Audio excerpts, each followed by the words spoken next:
우리 친구들 반가워요. 달림쌤이에요. 오늘 하루도 즐겁게 보냈지요? 즐거웠던 생각하면 선생님은 미소가 가득해져요. 우리 친구들도 미소 지으며 포근한 이불 덮고 잘 자요.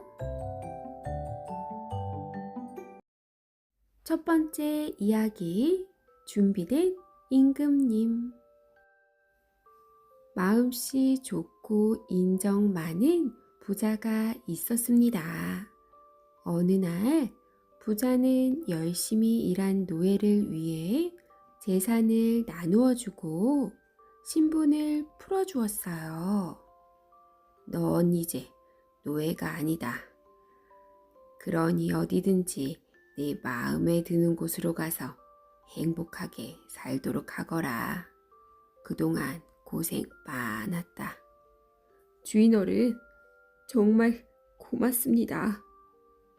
노예는 주인이 준 금은 보화를 싣고 자유롭게 항해를 시작했습니다. 그런데 바다 한가운데에 다다랐을 때 폭풍우를 만나게 되었어요. 배는 이리저리 떠다니다가 그만 암초에 부딪혀서 침몰하게 되었답니다. 노예는 죽을 힘을 다해 한참을 헤엄쳐서 가까스로 어느 섬에 도착했어요. 휴, 목숨만은 겨우 건졌구나. 하지만 노예는 눈앞이 캄캄했습니다. 모든 것을 잃어버렸기 때문이에요. 주인이 준 많은 재산은 모두 바닷속으로 흩어져 버렸고, 심지어 잊고 있던 옷마저도 파도에 잃고 말았던 것입니다. 벌거숭이가 된 노예는 하늘을 멍하니 쳐다보며 눈물만 흘렸어요. 아, 이젠 어떻게 살아가지? 여기가 대체 어디쯤일까? 배도 고픈데 어디서 먹을 것이라도 없을까? 그러다 문득 이 섬에 사람이 살고 있을지도 모른다는 생각이 들어 노예는 마을을 찾아 나섰습니다. 얼마나 헤맸을까요? 마침내 눈앞에 커다란 마을이 보였어요. 노예는 반가운 마음으로 마을을 향해 뛰어갔어요. 노예가 도착하자 마을 사람들이 모두 환호성을 지르며 나와서 환영을 해주었어요. 우와, 임금님이 오셨다. 만세! 만세! 이렇게 외치며 마을 사람들은 노예를 임금님으로 삼았습니다. 얼떨결에 왕이 된 노예는 호화로운 궁전에서 살게 되었어요. 노예는 이 상황이 아무래도 꿈만 같고 믿을 수가 없었답니다. 그래서 한 남자에게 물어보았어요. 도대체 어떻게 된 거지? 나는 여기에 아무것도 없이 알몸으로 들어왔는데 느닷없이 왕이라니 이게 어찌된 영문인가? 그러자 남자는 이렇게 대답했습니다. 우리는 살아있는 인간이 아닙니다. 뭐? 뭐라고? 그럼 모두 영혼들이란 말인가? 그렇습니다. 이곳은 영혼들만이 사는 섬인데 산 사람이 들어오면 임금님으로 받드는 풍습이 있습니다.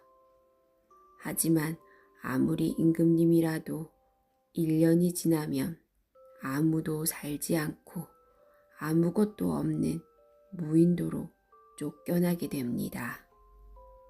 왕이 된 노예는 그런 말을 해준 남자에게 진심으로 고마워했습니다. 정말 고맙네. 그렇다면 지금부터 그때를 위해 그곳에다가 살 준비를 해놓아야겠어. 그때부터 노예는 임금으로 살면서 틈만 나면 무인도로 갔어요. 밭을 일구고 곡식 씨앗을 뿌리고 과일 나무도 심고 샘도 팠으며 길을 내고 꽃씨를 뿌리기도 했답니다. 이렇게 노예는 1년 후를 준비하며 무인도를 부지런히 가꿨어요. 그로부터 1년 후 노예는 왕의 자리에서 쫓겨나 무인도로 가게 되었어요. 하지만 노예는 두렵지 않았습니다. 이제 무인도는 더 이상 예전처럼 황폐한 섬이 아니었기 때문이에요. 풀 한 폭이 없던 사막 같은 곳이 이제는 꽃과 과일이 가득한 아름다운 곳으로 변해 있었어요. 그리고 또 1년이 지나자 다른 사람이 쫓겨왔어요. 이렇게 섬은 점점 사람이 늘었고 살기 좋은 나라로 번성했습니다. 노예는 그 섬의 왕이 되어 사람들과 행복하게 살았답니다.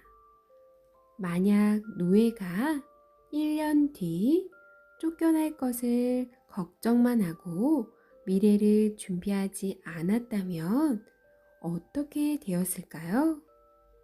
노예는 타고난 성실함과 긍정적인 마음, 그리고 성실한 자세로 한 나라의 왕이 된 것이랍니다. 두 번째 이야기, 잃고 얻은 것. 아키바라고 하는 랍비가 멀리 여행을 가게 되었어요. 아키바는 책을 보기 위한 등잔, 먼 길을 가기 위한 나귀, 도적으로부터 자신을 지켜줄 개를 데리고 떠났습니다. 날이 저물자 아키바는 한 마을에 가서 하룻밤만 재워줄 것을 청하였어요. 그러나 마을 사람들은 모두 거절하며 문을 쾅 닫아버렸습니다. 그래도 아키바는 긍정적으로 생각했어요. 많이 춥지도 않네. 이런 날씨에는 밖에서 시원하게 자도 괜찮아.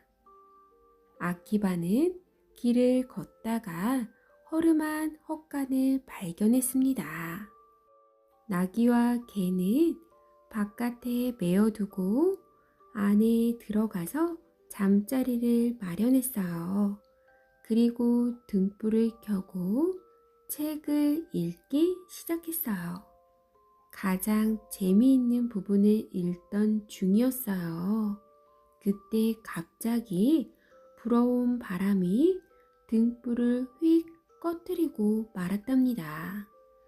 그래도 아키바는 긍정적으로 생각했어요. 잘 때가 되었구나. 오늘은 피곤하니 이만 자야겠다. 아키바는 조금 아쉬웠지만 그대로 책을 덮고 잠을 청했습니다. 이튿날 아침 잠에서 깬 아키바는 깜짝 놀랐어요. 간밤에 여우가 개를 물어 죽이고 사자가 나귀를 물어간 흔적이 있었던 것입니다. 이제 아키바에게 남은 재산이라고는 등잔과 책뿐이었어요. 이쯤이면 부정적인 생각과 불평, 불만이 가득할 텐데도 아키바는 긍정적으로 생각했어요. 괜찮아. 이것만 있어도 여행은 계속할 수 있어. 아키바는 아침 식사를 하기 위해 마을로 들어갔습니다. 그런데 이게 웬일일까요? 밤새 도적들이 마을에 들이닥쳐 모든 집을 파괴하고 사람들을 죽였다는 것을 알게 되었어요. 휴, 아키바는 안도의 한숨을 내쉬었습니다.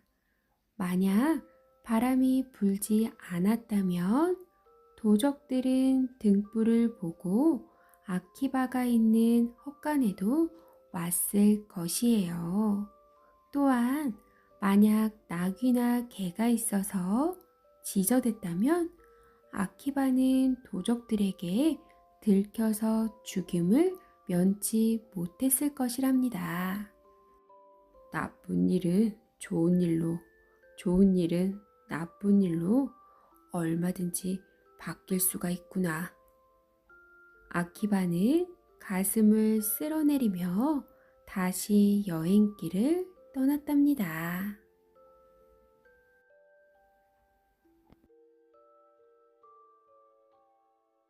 세 번째 이야기, 어떻게 하면 행복할까요? 어느 마을에 매일 불평을 하는 남자가 살고 있었습니다. 그 남자는 자신이 늘 불행하다고 생각했어요.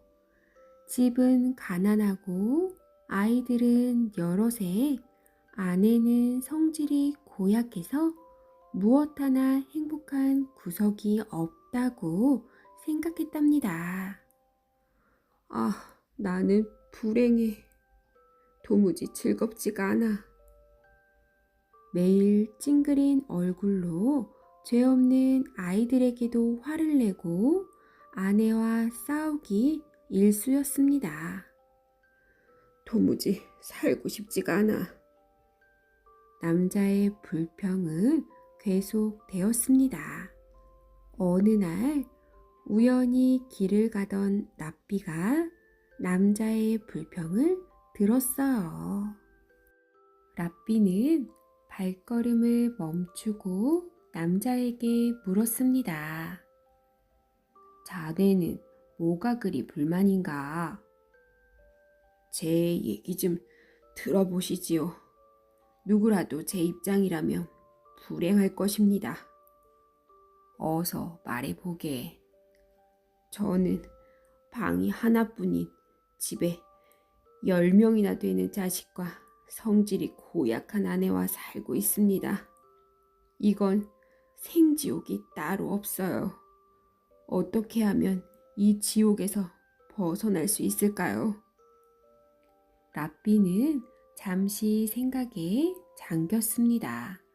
그리고는 조용히 대답했어요.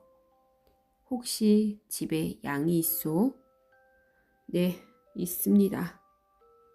그러면 오늘부터는 양을 방에 들여와 함께 생활하시오. 양을 방에서 키운단 말입니까? 아무 말 말고 방에서 재우도록 하시오. 그리고 랍비는 집으로 돌아갔습니다. 남자는 랍비의 말대로 양을 방에 데려와 함께 생활하기 시작했어요. 하지만 사흘도 넘기지 못하고 랍비를 찾아갔습니다. 랍비님, 이건 뭔가 잘못된 가르침인 것 같습니다. 좁은 방에 10명의 자식과 괴팍한 아내, 그리고 거기 양까지 함께 지내려니 이건 예전보다 더 생지옥입니다. 랍비는 다시 고개를 끄덕이더니 말을 시작했어요. 혹시 닭도 기르시오? 네, 몇 마리 기르고 있지요. 그럼 그 닭도 방에서 재우시오. 남자는 고개를 갸웃거리며 집으로 돌아갔습니다. 그리고 랍비가 시킨 대로 닭을 방에 들여놓았어요. 하지만 하룻밤도 견디지 못하고 그날 저녁에 랍비를 찾아와 하소연을 늘어놓았습니다. 랍비님, 정말이지 미칠 지경입니다. 그 작은 방에 자식이 10명, 아내, 그리고 양과 닭까지. 도대체 저더러 어쩌라는 말씀이십니까? 세상에 이런 생지옥은 없을 것입니다. 남자는 머리를 쥐어뜯으며 더는 못 참겠다는 듯이 울부짖었어요. 랍비는 그제야 남자를 향해 온화한 미소를 지으며 대답했습니다.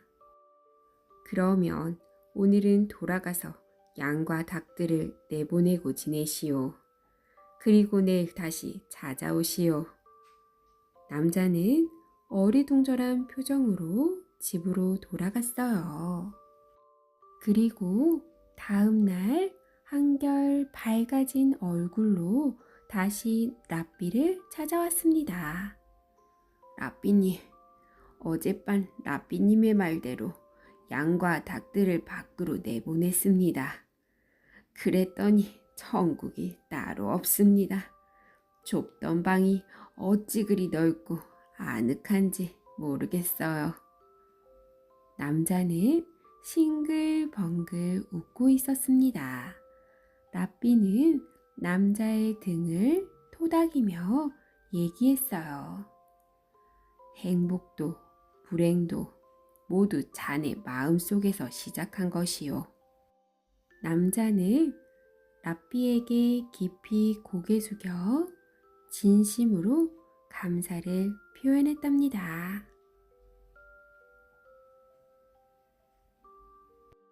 네 번째 이야기, 교실 지붕에서 공부한 청년. 옛날 바빌로니아의 한 유대인 청년이 살고 있었습니다. 총명하고 예의 바르며 성품이 올바른 이 청년은 배우는 것을 아주 좋아했어요. 그래서 공부를 하기 위해 고향을 떠나 이스라엘로 갔답니다. 당시 이스라엘은 로마의 지배를 받고 있어서 유대인들은 매우 고통스러운 생활을 하고 있었어요. 청년은 수업료를 벌기 위해 힘든 일이든 더러운 일이든 가리지 않고 열심히 일했습니다. 오늘은 동전 한 입밖에 못 벌었네. 그래도 이 돈이면 오늘 하루 수업료는 낼 수 있을 거야. 청년은 하루 벌어서 하루 먹고 살 정도로 가난했답니다. 하지만 밥을 굶더라도 공부만큼은 포기하지 않으려고 했어요.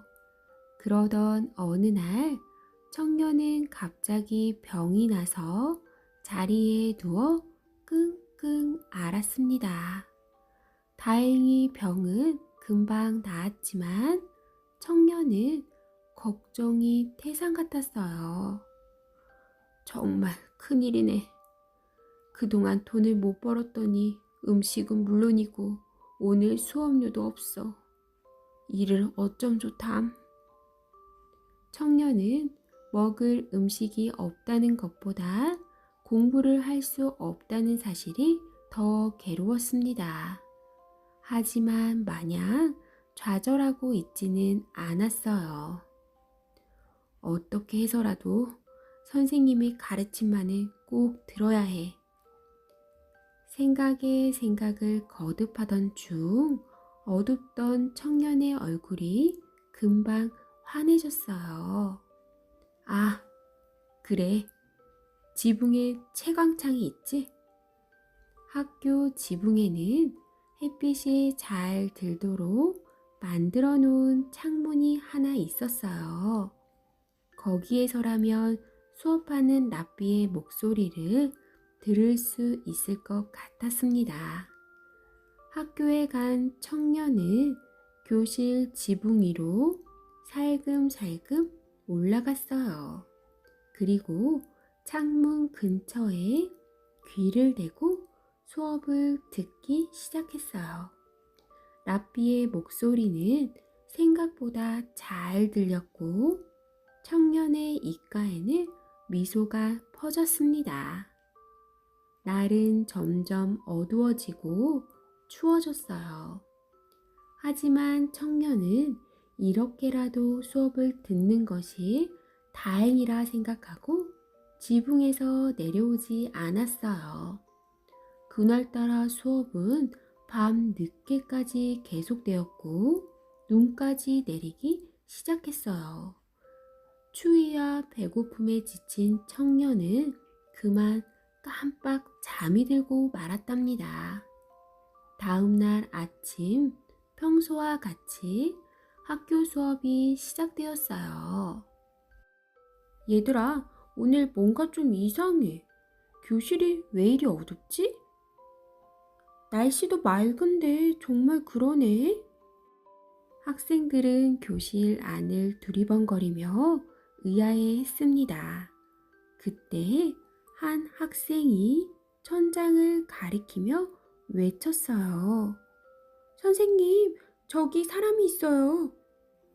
라삐와 학생들은 모두 깜짝 놀라 후다닥 지붕으로 뛰어 올라갔습니다.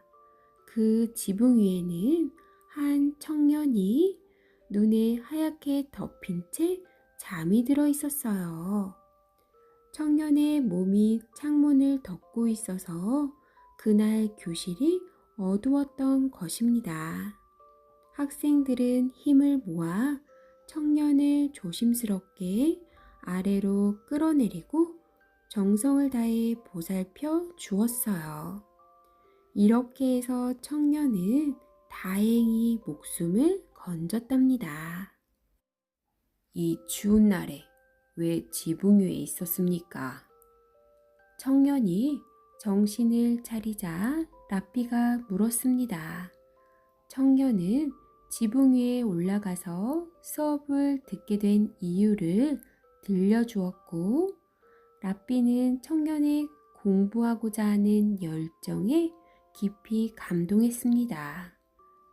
여보게, 이제 학비는 걱정하지 말게나. 선생님들과 의논해서 자네에게는 학비를 안 받기로 했다네. 그러니 열심히 공부해서 다른 학생들의 모범이 되어주게. 선생님, 고맙습니다. 정말 고맙습니다. 감격한 청년은 눈물을 흘리며 열심히 공부할 것을 다짐했어요. 이 일이 있은 뒤부터 유대인 학교에서는 학비를 받지 않는 전통이 생겼답니다.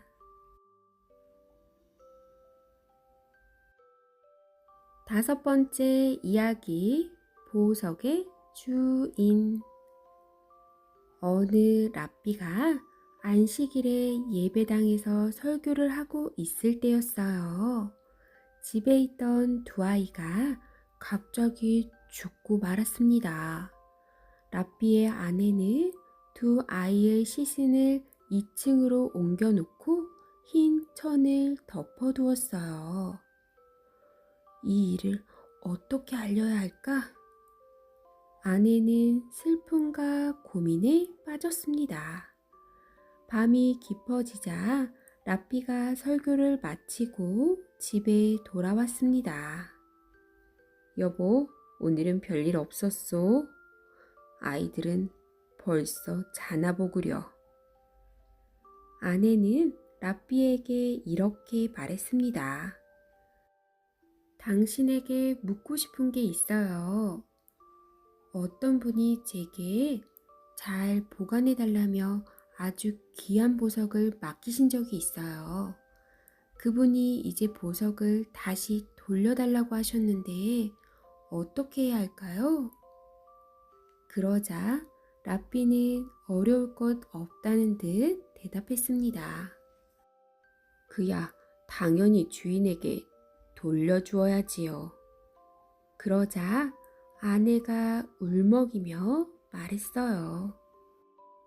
실은 하나님께서 우리에게 맡겼던 귀중한 보석 둘을 조금 전에 찾아가지고 하늘로 돌아가셨어요. 라삐는 아내의 말을 듣고 더 이상 아무 말도 하지 않았습니다.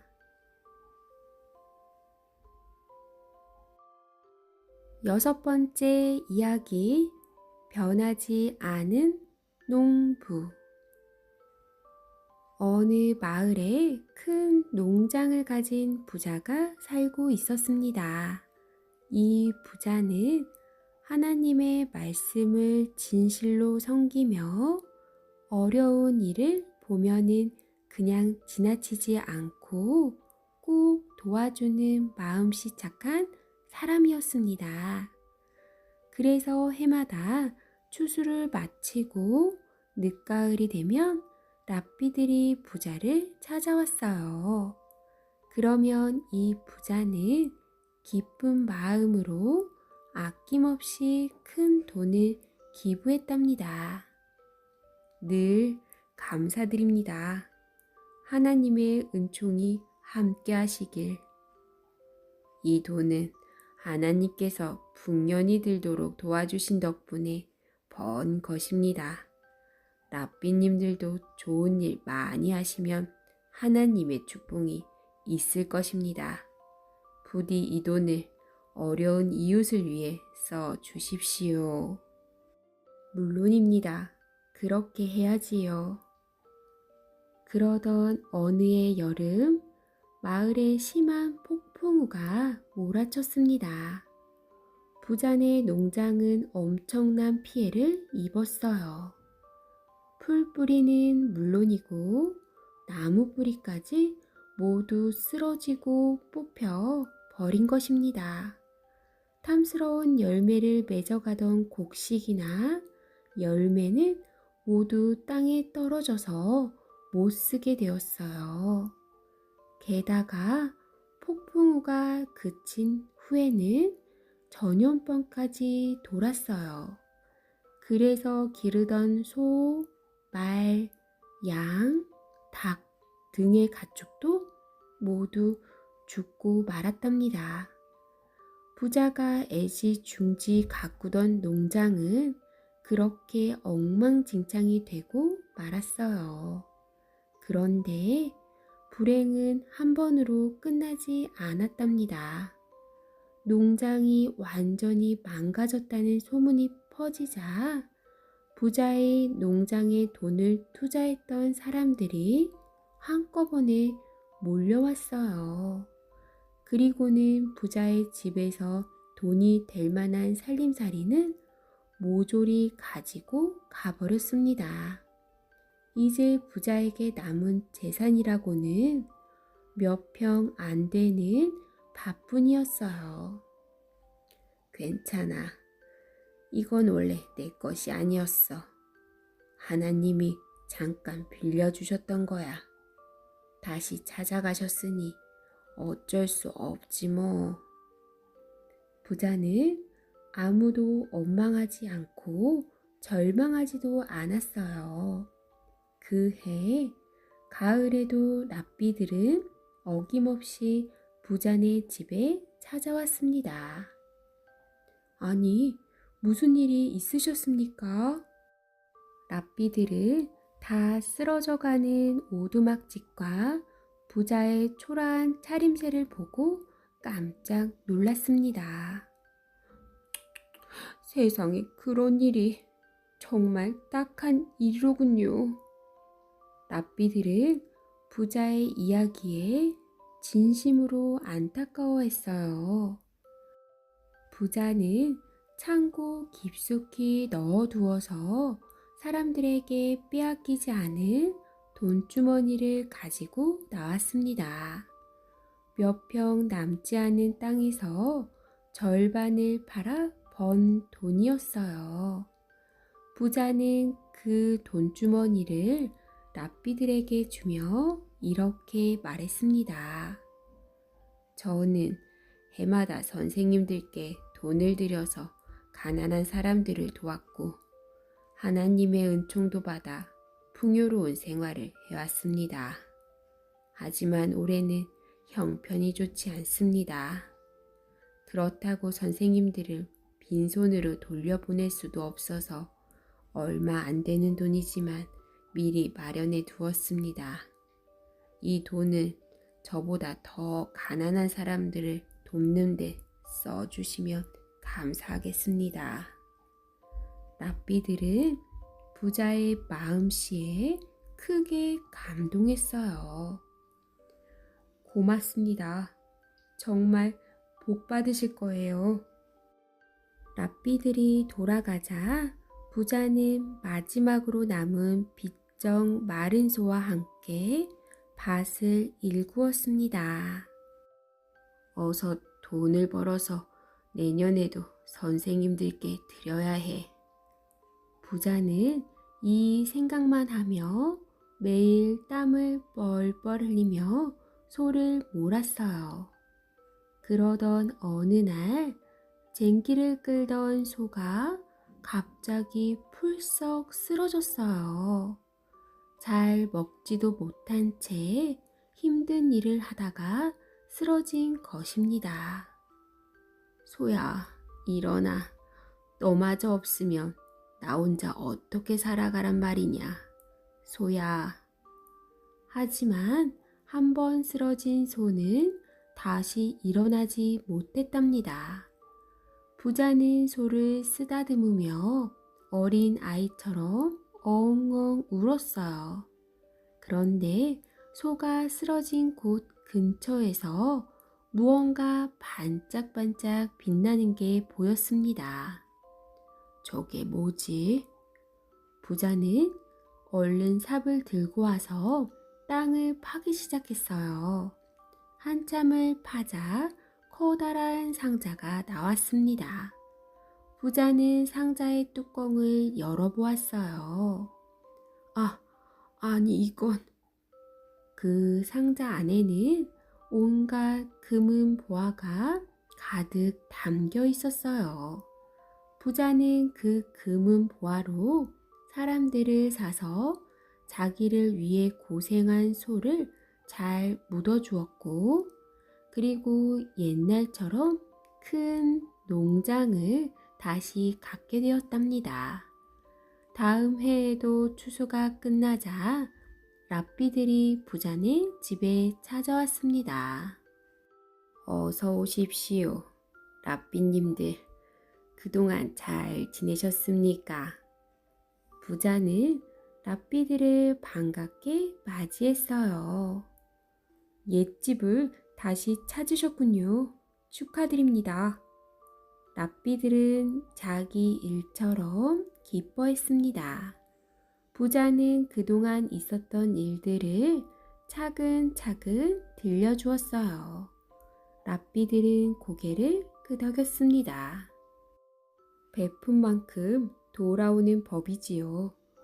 남을 돕기 위해 베푸는 건 곧 자기 자신에게 베푸는 것입니다. 네, 하느님께서 다시 기회를 주셨습니다.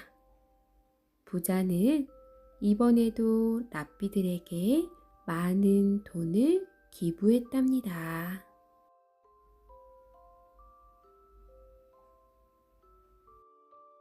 일곱 번째 이야기, 뿌린 대로 거둔다. 한 랍비가 우물가 나무 그늘 아래서 잠시 쉬고 있었습니다. 멀리서 걸어온 듯한 청년이 우물가에 왔어요. 청년은 물을 떠서 마시고는 가던 길로 곧장 가버렸습니다. 그런데 청년이 가고 난 자리에는 지갑이 떨어져 있었어요. 아마 지갑이 떨어진 것도 모르고 갈 길만 재촉한 것 같았습니다. 잠시 후 한 중년 남자가 우물가에 왔다가 그 지갑을 보게 되었어요. 그 사람은 물을 뜨려다 말고 얼른 지갑을 주었습니다. 그리고는 물도 마시지 않은 채 그 지갑을 품에 넣고는 도망치듯 황급히 떠났습니다. 그리고 얼마 안 지나서 한 노인이 우물가에 왔어요. 노인은 천천히 목을 축이며 잠시 쉬고 있었습니다. 그때 아까 지갑을 잃어버렸던 청년이 씩씩거리며 우물가에 나타났습니다. 청년은 얼른 우물가를 살펴보았지만 지갑은 흔적조차 찾을 수 없었어요. 청년은 마침 우물가에 앉아 쉬고 있는 노인에게 물었습니다. 여기서 무엇하고 계십니까? 보시다시피 목을 축이고 있소. 이제 피로도 좀 풀렸으니 슬슬 일어나 볼 참이요. 저 여기 있던 지갑 어르신이 주었습니까? 탓하지 않을 테니 부디 돌려주십시오. 무슨 소리를 하는 게요? 제가 조금 전에 여기에 지갑을 떨어뜨리고 갔습니다. 지금 이 자리에 어르신 말고 누가 있습니까? 어르신 말고 다른 사람이 주었을 리가 없습니다. 허허, 그런 소리 마시오. 난 정말 지갑 같은 거 본 적이 없소. 여기 말고 다른 데 가서 찾아보는 게 좋을 것이오. 이렇게 말다툼이 시작되었고 마침내는 주먹이 오고 가는 험악한 지경이 되었습니다. 여태까지 모든 상황을 지켜보고 있던 라삐가 두 사람의 싸움을 말리려고 했지만 감정이 앞선 두 사람은 라삐의 말을 듣지 않았어요. 결국 몸싸움 끝에 청년은 노인을 세게 밀쳤고 나무에 부딪힌 노인은 그 자리에서 정신을 잃었습니다. 청년은 어쩔 줄 모르고 쩔쩔매다가 그 자리에서 불이 나게 도망쳤어요. 모든 사정을 알고 있는 라삐는 죄도 없이 얻어맞은 노인이 몹시 불쌍했어요. 또 전지전능하신 하나님이 왜 이 상황을 그냥 내버려 두셨는지 이해할 수 없었습니다. 하나님, 이건 정말이지 이치에 맞지 않습니다. 왜 지갑을 훔쳐간 사람은 아무 벌도 받지 않고 죄 없는 사람이 저렇게 당하는 것입니까? 라삐의 기도에 하나님이 응답하셨습니다. 너는 내가 한 일이 부당하다고 생각하는구나. 하지만 들어보아라. 처음 지갑을 잃어버린 청년이 가지고 있던 돈은 그의 아버지가 훔친 것이었다.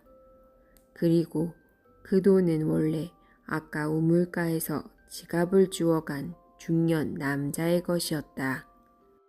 따라서 중년 남자는 잃어버렸던 돈을 다시 찾아간 것뿐이니라.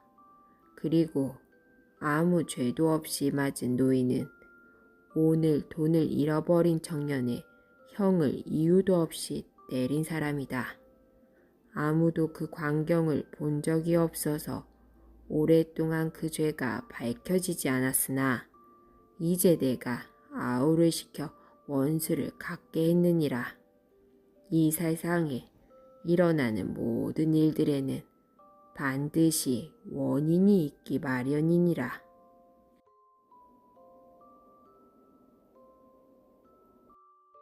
여덟 번째 이야기, 7년간의 선물. 어느 마을에 몹시 가난한 농부가 살고 있었습니다. 그 농부의 소원은 8명의 아이들에게 밥을 배불리 먹이는 것이었어요. 농부는 하루도 제대로 쉬지 않고 작은 밭에서 열심히 일했지만 살림은 넉넉해지지 않았습니다. 하지만 농부는 좌절하지 않았어요. 언젠가는 나도 우리 아이들을 배불리 먹일 수 있는 날이 올 거야. 농부는 새벽녘부터 어둠이 내릴 때까지 구슬땀을 흘리며 밭을 갈았습니다. 그날도 농부는 어김없이 열심히 밭을 갈고 있었는데 한 노인이 다가와 농부에게 말을 걸었습니다. 언제 봐도 열심히 일을 하고 있구려. 아, 예, 어쩐 일이신지요? 농부는 일손을 멈추고 공손히 인사를 건넸습니다. 언제 봐도 늘 열심히 일하고 있는 당신에게 작은 선물을 좀 주려고 하오. 농부는 노인의 말에 어리둥절하여 다시 물었습니다. 선물이라고요? 그렇다오. 하나님께서 당신이 부자가 되도록 선물을 준비했다오. 그게 도대체 무슨 말씀이신지요? 당신의 부지런함에 하나님께서 선물을 주시려는 거라오. 그런데 당신은 그 선물을 받을 때를 선택할 수 있다오. 지금 받을 수도 있고, 당신이 늙어서 받을 수도 있고, 당신은 그 선물을 언제 받고 싶소? 농부는 노인의 말이 믿기지도 않았지만 또 공짜로 선물을 받는다는 것이 조금 이상하게 여겨졌습니다. 어르신, 무슨 말씀인지 잘 모르겠지만 저는 제가 노력해서 이루지 않고 남에게 무언가를 받고 싶은 마음은 없습니다. 그러니 농담 그만하세요. 저는 오늘도 제 할 일이 많이 남아서 그만 일을 해야 합니다. 노인은 잠시 묘한 표정을 짓다가 이내 사라져 버렸습니다. 그런데 그 다음 날에도 또 그 노인이 찾아왔어요. 그리고 똑같은 이야기를 했습니다. 하지만 농부는 노인의 뚱딴지 같은 이야기를 믿지 않았어요. 어르신, 무슨 일 때문에 저한테 그러시는지 모르겠지만 저는 그런 선물을 받을 자격이 없습니다. 아니요, 당신은 충분한 자격이 있소. 그러니 잘 생각해 보시오.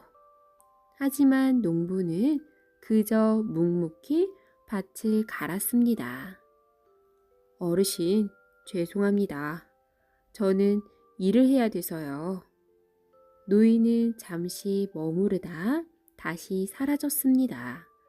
하지만 노인은 다음 날도 그 다음 날도 다시 찾아왔습니다.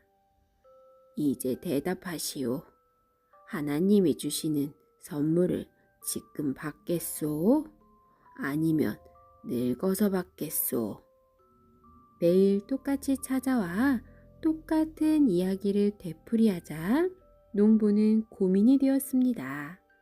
계속 거절하는 것도 도리가 아닌 것 같아 농부는 아내와 함께 노인의 제안을 생각해 보기로 했습니다.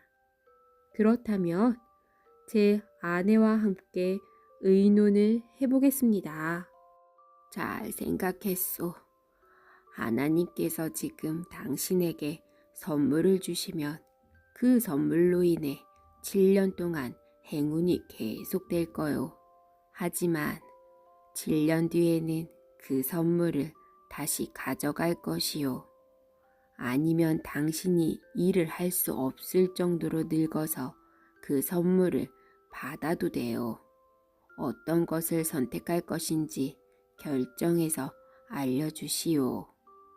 그리고 노인은 어느새 사라져 버렸습니다.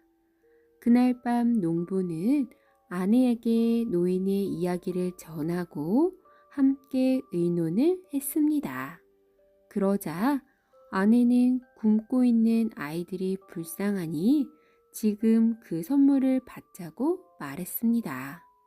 다음날 농부는 노인에게 그 선물을 지금 받겠다고 말했어요. 알겠소. 하지만 명심하시오. 7년 뒤에 그 선물을 다시 가지러 올 것이라는 것을 말이요.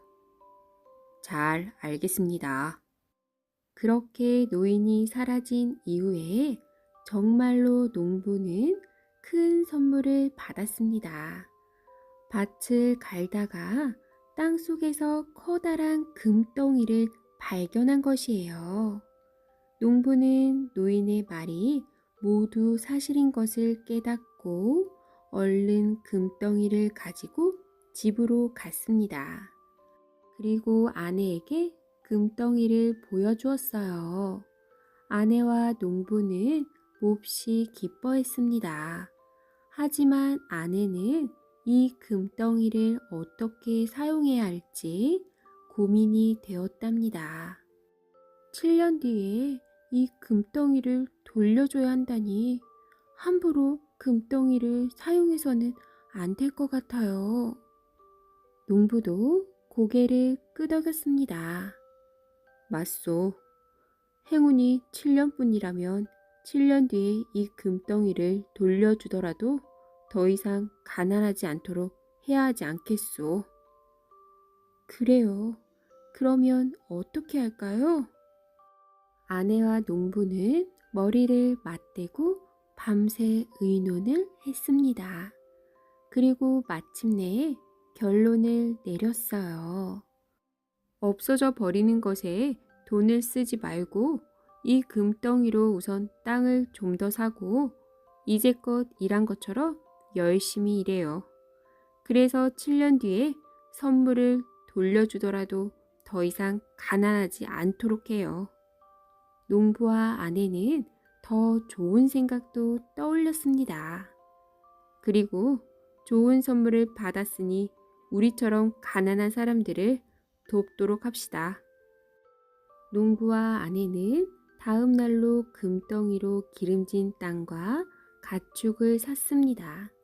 그리고 이제껏 일한 것처럼 매일 열심히 일을 했어요. 땅에서 나오는 수확물과 불어나는 가축들 중 일부를 가난한 사람들에게 베풀었어요. 그렇게 7년을 한결같이 일하고 베풀면서 살았습니다. 그 마을에서 그 농부와 아내는 모든 사람들의 존경과 부러움을 받았답니다. 드디어 선물을 받은 지 7년째 되는 날이 다가왔어요. 노인은 약속대로 농부에게 나타났습니다. 그날도 농부는 밭에서 열심히 일을 하고 있었어요. 이제 7년이 지났소. 다시 선물을 돌려주시오. 농부는 기다렸다는 듯이 웃으며 대답했습니다. 아내와 의논한 후에 말씀드리겠습니다. 농부는 얼른 아내에게로 가서 노인이 선물을 돌려받으러 왔다고 알렸습니다. 그러자 아내는 노인에게 전할 말을 알려주었어요. 농부는 노인에게 돌아가서 아내가 알려준 대로 정중하게 말했습니다. 선물을 주셔서 너무 감사했습니다. 우리는 그 선물을 받고도 더 열심히 일했고 이제는 그 선물을 돌려드리고도 많은 재물이 있습니다. 그러니 그 선물뿐만 아니라 더 많은 재물을 돌려드리겠습니다. 노인은 농부의 이야기에 환하게 웃으며 말했어요. 정말 어질고 현명한 아내를 두셨군요. 선물은 돌려받지 않겠습니다. 그 선물을 다른 사람에게 준다 해도 당신 부부처럼 현명하게 사용할 사람을 찾기는 어려울 것 같습니다. 그 선물은 당신이 계속 맡아주시오. 이제껏 해온 것처럼 가난한 사람들을 위해서 그 선물을 사용해주면 된다오. 아닙니다. 저는 이미 아무 말 마시오. 선물이나 행운은 그 사람이 가질 자격이 없으면 금세 사라지기 마련이요. 그런데 당신은 그 행운을 너무나 값지게 사용했으니 그 행운을 계속 누릴 자격이 있소. 농부가 다른 대답을 할 새도 없이 노인은 농부를 향해 환하게 웃으며 사라졌습니다. 농부는 집으로 돌아와 아내에게 노인의 이야기를 전했습니다. 그리고 아내에게 고마움을 전하는 것도 잊지 않았습니다. 고맙소. 이 모든 것이 당신 덕분이요. 그러자 아내는 눈물을 흘리며 기뻐했습니다. 그리고 농부의 손을 꼭 잡고 말했어요. 아니에요. 모두 당신이 열심히 일한 덕분이에요. 여보, 우리 더 열심히 일해서 많은 사람들을 돕도록 해요. 그 후에도 농부와 아내는 노인의 부탁을 잊지 않았습니다. 더욱 열심히 일했고 가난한 사람들을 더 많이 도왔답니다.